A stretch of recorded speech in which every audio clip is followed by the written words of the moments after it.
Espérame por la mañana,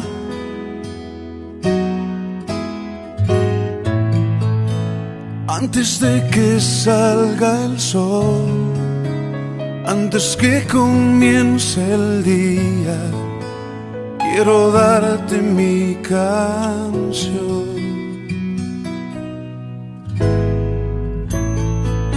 Espérame cuando las aves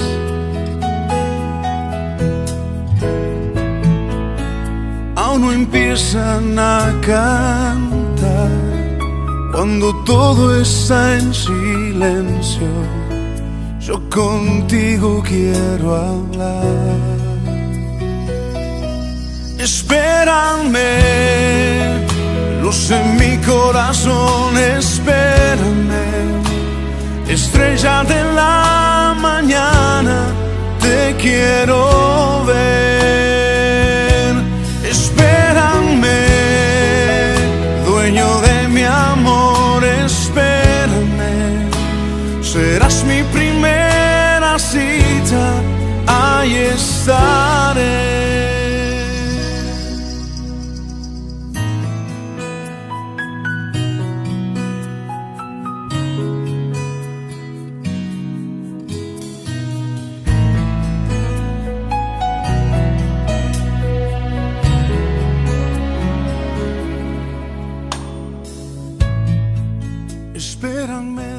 Mar adentro, a los pies del Maestro, es siempre un espacio para que nosotros, ahondando nuestra fe, pues crezcamos realmente en Jesucristo.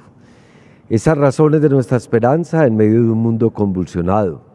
Dar razones de nuestra fe en medio de un mundo donde aparentemente la injusticia, el mal, la marginalidad parecen triunfar.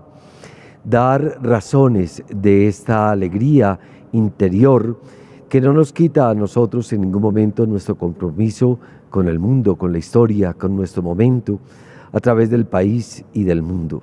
Todos los cristianos tenemos una voz para entregar y sobre todo un comportamiento, una conducta que sea la expresión del Dios que nos habita, como un lugar también de esperanza, de fortaleza para un mundo que tantas veces se rompe o se desangra.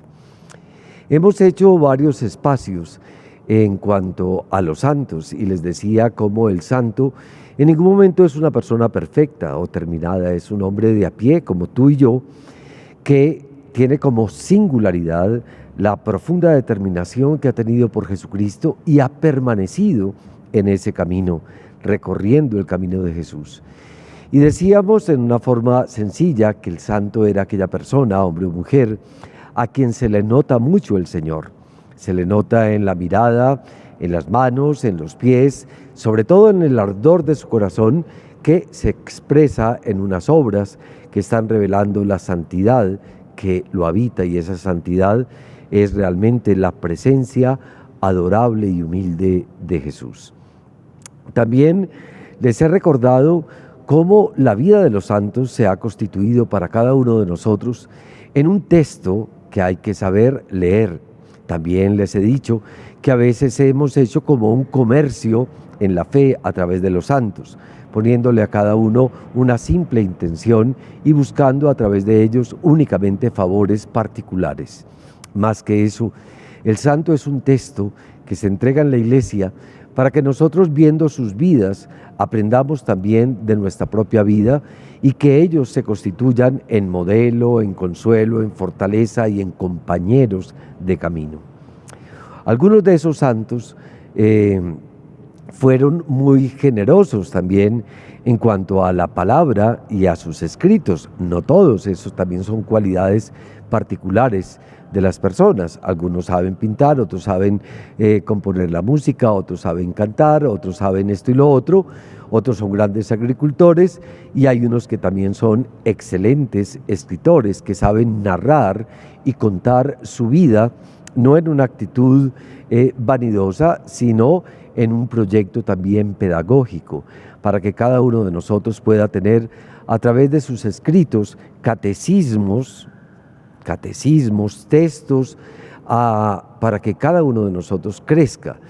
Y de ahí la invitación para que todos investiguemos más y conozcamos más la vida de los santos, no como hechos extraordinarios, que me parece que ahí desdibujamos profundamente la santidad, sino como vidas, como les decía yo, de a pie, pero que han tenido un sabor, un color y una identidad muy fuerte a partir de Jesús.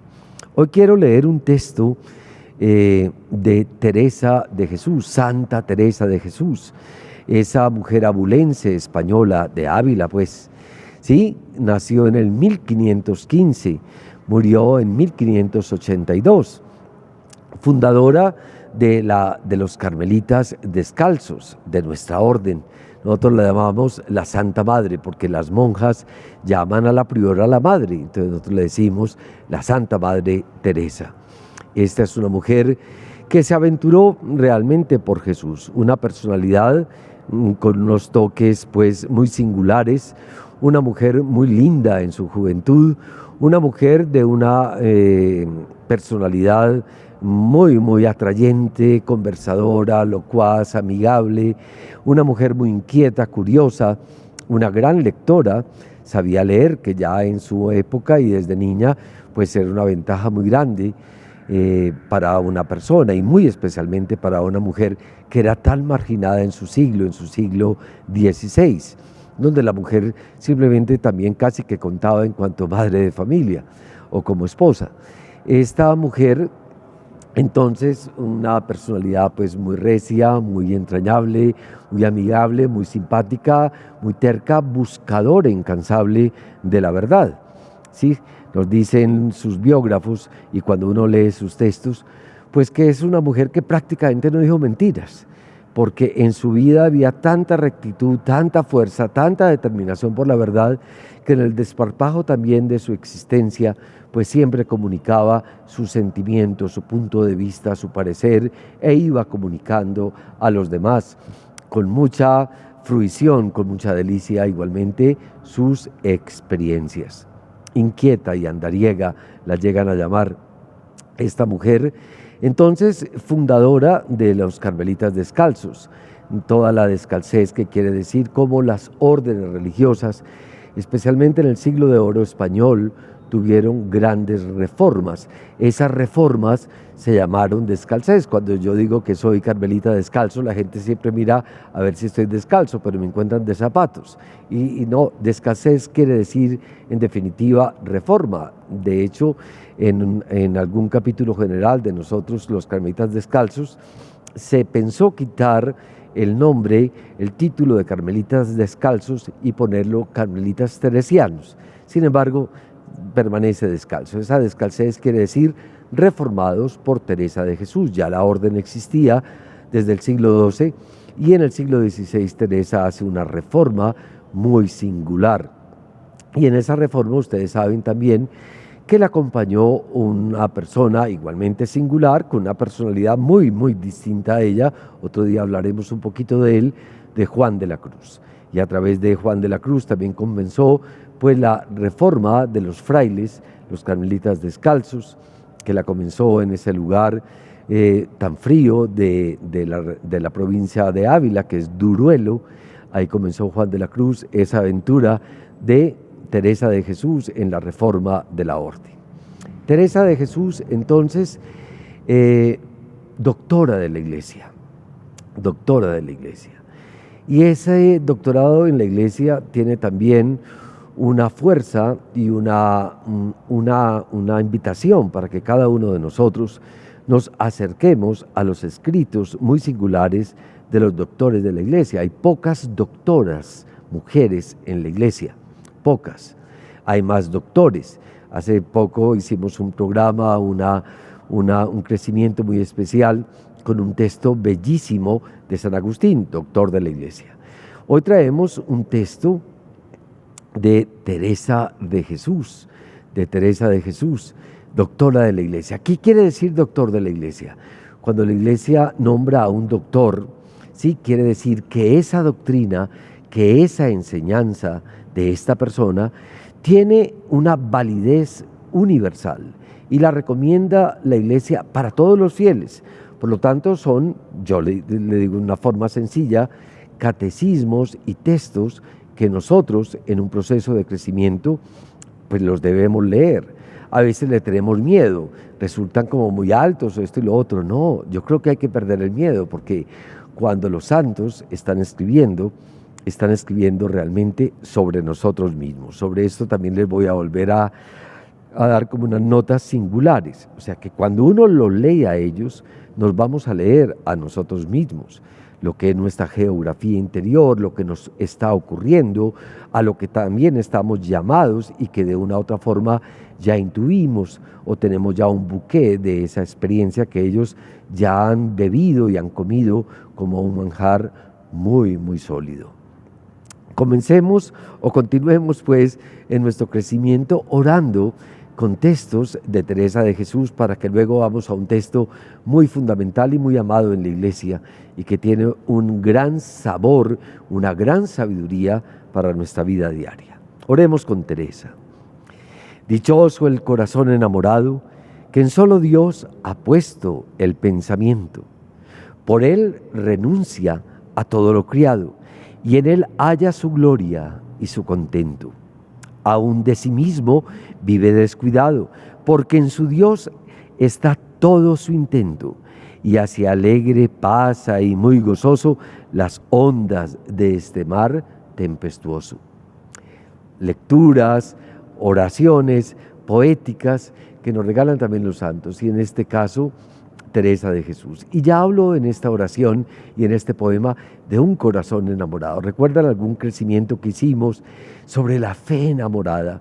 Esa fe que es de un afecto profundo, que no es un sentimentalismo, sino que es un toque realmente de amor, de afecto, tocando mi vida, dilatando mi corazón y ampliando profundamente mi conocimiento, mi mentalidad, abriendo a una inteligencia realmente que llega de una sabiduría que nos llega a partir de esa experiencia, de esa sensación de Dios en nosotros. Y muchos de ustedes también recuerdan y lo oran ya en una forma cotidiana, esa letrilla que también de Teresa de Jesús: nada te turbe, nada te espante, todo se pasa, Dios no se muda, la paciencia todo lo alcanza, quien a Dios tiene, nada le falta, solo Dios basta. Ese solo Dios basta no está mirado como con despecho o una gran desazón por el mundo, sino que realmente tenemos que mirarlo a partir del centro. ¿Qué quiere decir eso? Que ante esa sed profunda que tiene el hombre de sentido, de encuentro, de amor, solo Dios es capaz de saciar esa sed y acompañarnos en nuestra soledad. Estamos creados realmente con una capacidad de infinito, de una capacidad de infinito. También de esta oración, de esta letrilla, podemos resaltar: todo se pasa. De una u otra forma también lo sabemos. Todo lo malo, todo lo triste, todo lo angustiante, todo lo que genera una sombra en la vida se pasa. También las alegrías se pasan, los gozos se pasan, todo se pasa. Solo Dios no se muda, permanece siempre ahí, en todas las horas de nuestra vida. Invitados pues para que a través de los santos nosotros podamos crecer con mucho más hondura en Jesucristo. Teresa de Jesús, les decía, fue una escritora pues realmente abundante. Estas son sus obras completas, ¿sí? Está el libro de su autobiografía, el libro de la vida, que es una joya en la Iglesia, como ella va a narrar y va a contar su historia en una clave muy importante, y es que ella nos va a contar las misericordias que el Señor ha hecho en su corazón. Tenemos el libro de Camino de la Perfección, y tenemos el libro de las fundaciones teresianas. Ella fundó muchos monasterios y acompañó pues toda esta reforma también masculina de nosotros los frailes carmelitas.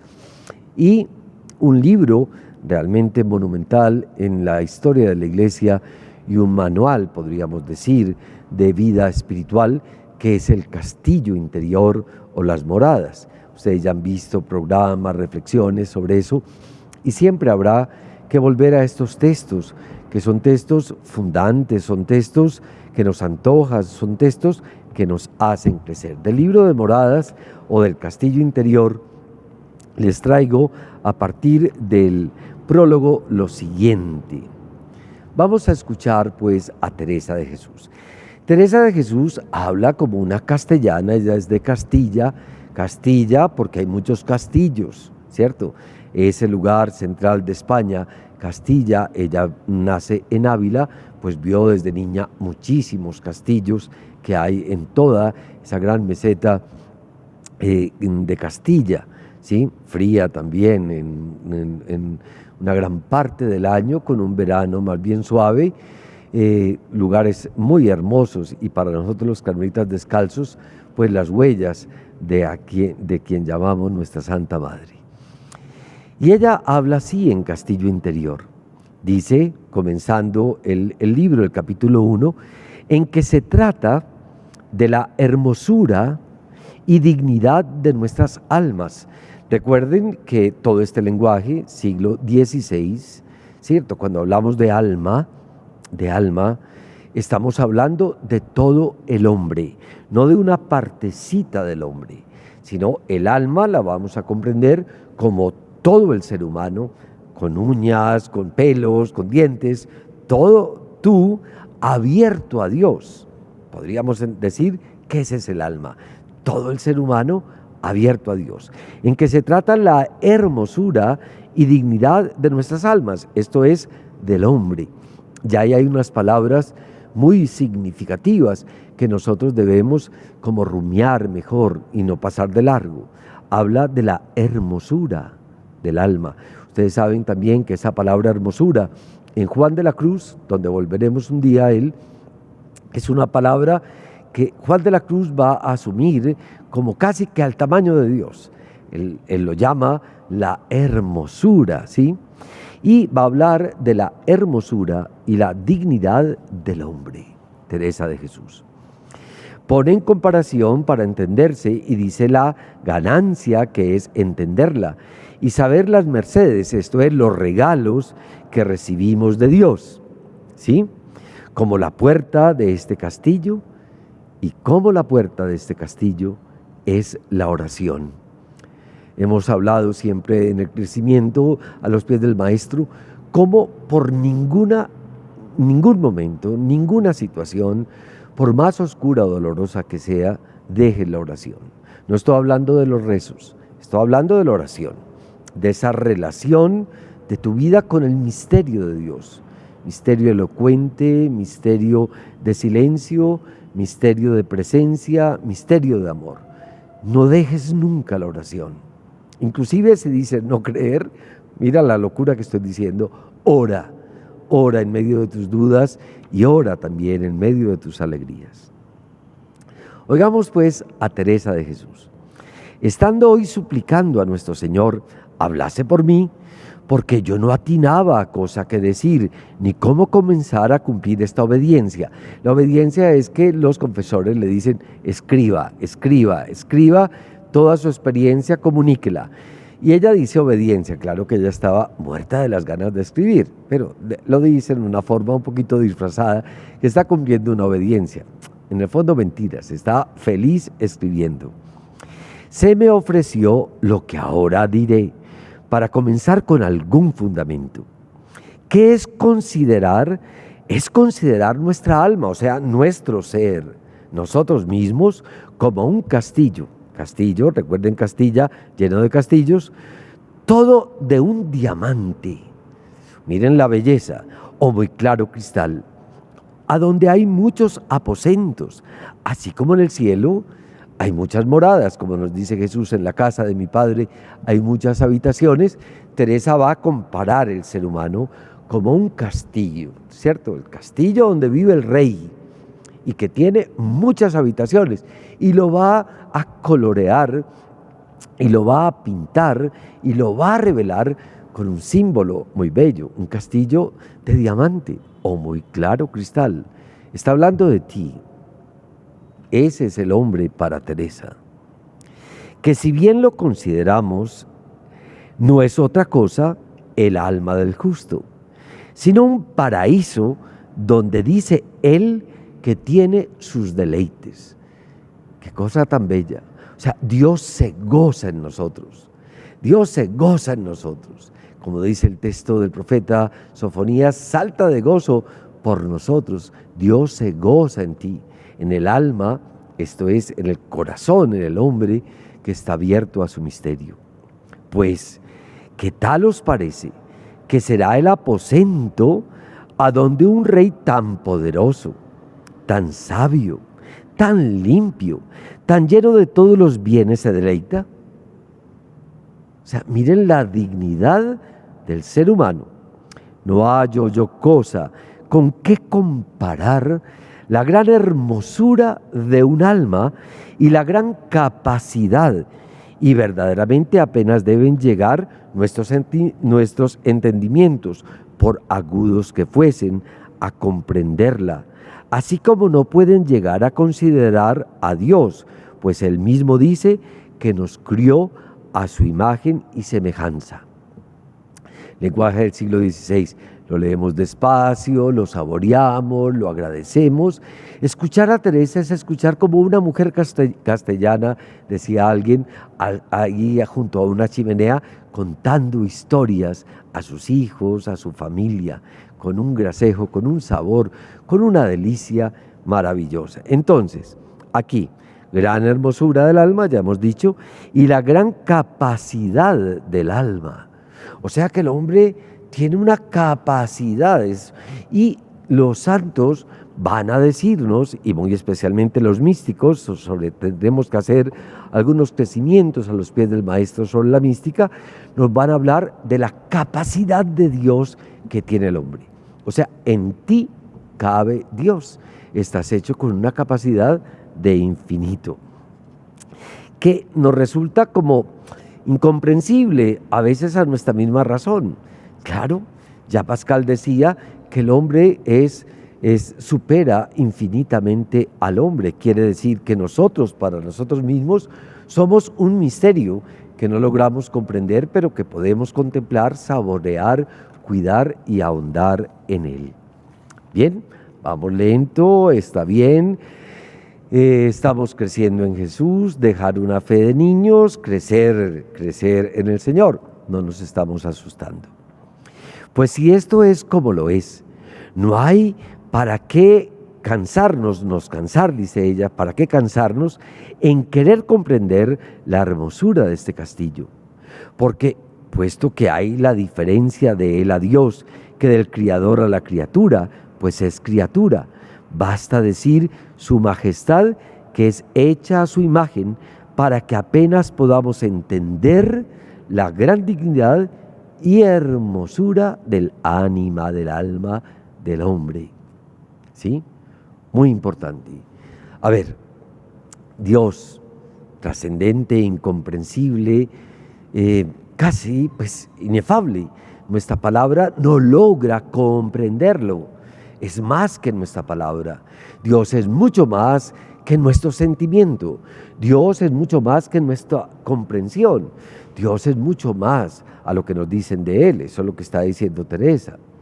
Y nosotros, ya dice Teresa, una gran verdad, somos criados por Él. Y somos criados por Él, somos creación divina. Todos, sin excepción. Sin excepción, ¿correcto? Entonces, y todos somos hechos a su imagen y llamados a alcanzar su semejanza. Miren todo lo que hay aquí en un montón de palabras que hemos dicho a la carrera, pero que contienen realmente el fundamento de nuestro proyecto de vida. Imágenes de Dios, creados a su imagen y llamados a alcanzar su semejanza.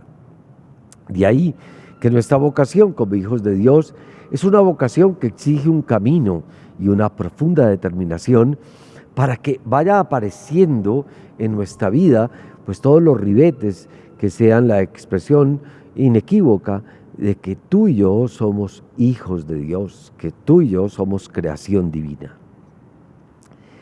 Miren lo que dice Teresa. no es pequeña lástima y confusión que por nuestra culpa, no entendamos a nosotros mismos ni sepamos quién somos. ¿Qué quiere decir esto? Que es una lástima, hombre, y una confusión terrible que por nuestra culpa pues no entendamos la grandeza de nuestro ser. A veces nos menospreciamos tanto, a veces no cuidamos nuestra humanidad, a veces destrozamos al otro que es lo más sagrado que habita en la tierra, que es el ser humano, imagen de Dios, sagrario divino, creación divina. Esto tiene unas implicaciones sociales, económicas, políticas, diarias, absolutas. Entonces es cuando hemos dicho que la vida cristiana no es vida interior, sino que es una vida integral, donde todo se está uniendo para que todo salga y todo se nos vaya notando en nuestra existencia. Ahí todos tenemos mucha culpa, porque no hemos sabido determinarnos ni cuidar esta imagen de Dios que somos nosotros mismos.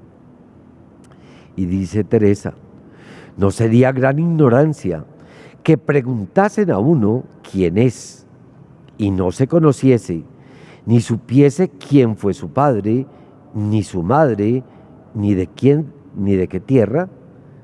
¿No sería una gran ignorancia? No responder nosotros, ¿tú quién eres? Y eso lo hemos hablado mucho y se ha predicado mucho. A veces respondemos con nuestros apellidos, con nuestra billetera, con la marca del carro, en el lugar donde vivimos, o yo soy simplemente un médico, o soy un comerciante, o respondo por mi profesión, o respondo tal vez por muchas realidades que aparecen en mí como de simplemente soy sobrino, estas son mis relaciones, esto y lo otro, pero no respondo desde el ser. Ya Teresa de Jesús en Castillo Interior nos está diciendo que por culpa nuestra entramos en una ignorancia muy grande. Y es que si a ti te preguntan quién eres tú, y a veces no sabes quién es tu padre, tu madre, de qué lugar eres, pues si esto sería gran bestialidad, dice Teresa, sin comparación es mayor la que hay en nosotros cuando no procuramos saber qué cosas somos. Miren la sabiduría de los santos. Miren los milagros que hacen los santos. Entonces aquí hay un milagro, quiere decir una acción divina. ¿Qué acción divina nos está revelando esta mujer? Que vuelve a tocar la fibra más fuerte del Evangelio, y es como Jesús, el Salvador, lo que está haciendo es revelar la condición del hombre, la identidad del hombre, las entrañas humanas, ¿sí? Y es que hay en nosotros cuando no procuramos saber qué cosas somos, sino que nos detenemos en estos cuerpos y hacia bulto, porque lo hemos oído y porque nos lo dice la fe, sabemos que tenemos alma. Para ella quiere decir la dignidad divina, la dignidad divina. Mas, ¿qué bienes puede haber en esta alma? ¿Y quién está dentro de esta alma o el gran valor de ella? Pocas veces lo consideramos. Pocas veces lo consideramos. ¿Tú sí consideras que tú eres una mujer sagrada? ¿Que tú eres una hija de Dios? ¿Que tú has sido creada por Dios? ¿Tú sí consideras la grandeza de tu ser como hombre, como hijo, como hermano, como novio, como padre de familia, como negociante? ¿Tú sabes quién eres? Que eres un hijo amado. Es muy importante. Y a veces nos quedamos simplemente a bulto, es como en la corteza, en la mirada, en la superficie, en las apariencias que nos enseñaron desde niños, pero que no cumplimos esa enseñanza. Y es que las apariencias engañan. Y a veces hacemos tanto juicio sobre el otro, sobre la apariencia, o vivimos tanto de nuestra apariencia, ocultando realmente nuestra verdadera dignidad. Y así se tiene en tan poco procurar, con todo cuidado, conservar su hermosura. Conservar su hermosura con todo cuidado. Lo que hablábamos, a veces cuidamos tanto el carro, A veces cuidamos tanto la sopera de la casa. A veces cuidamos tanto esas copitas de plata que tenemos. A veces cuidamos tanto ese anillo. Pero tú sí te estás cuidando cuando tú eres como un castillo de diamante o de muy claro cristal. Y así se tiene en tan poco procurar todo cuidado, conservar su hermosura. Y todo se nos va en la grosería del engaste, o sea, en las puras apariencias o en la cerca del castillo, que son estos cuerpos. Pues consideramos que este castillo tiene, como he dicho, muchas moradas, unas en lo alto, otras en bajo, otras a los lados, y en el centro y mitad de todas, estas tienen la más principal, que es donde pasan las cosas de mucho secreto entre Dios y el alma, entre Dios y el hombre, el corazón, el hondón de la vida, el fondo de nuestra existencia, nuestro santuario. Por eso fue que nos ungieron en el día del bautismo en el pecho, como un símbolo del santuario interior, donde mora este rey humilde y donde pasan cosas tan secretas entre Dios y el alma. Hermanos, es menester que vayáis advertidos a esta comparación. Quizás será Dios servido, pueda que por ella daros algo a entender de las mercedes que es Dios servido a hacer a las almas y las diferencias que hay en ellas, hasta donde yo hubiese entendido que es posible. Porque todas será imposible entenderlas, según son muchas las gracias, cuanto más quien es tan ruin como yo, porque os será gran consuelo cuando el Señor os las hiciere, saber que es posible que este gran Rey y Señor habita en ti y en mí, y que la hermosura del ser humano, digna de Dios, no puede ser un comercio, no puede ser negociable con ninguna otra realidad de este mundo.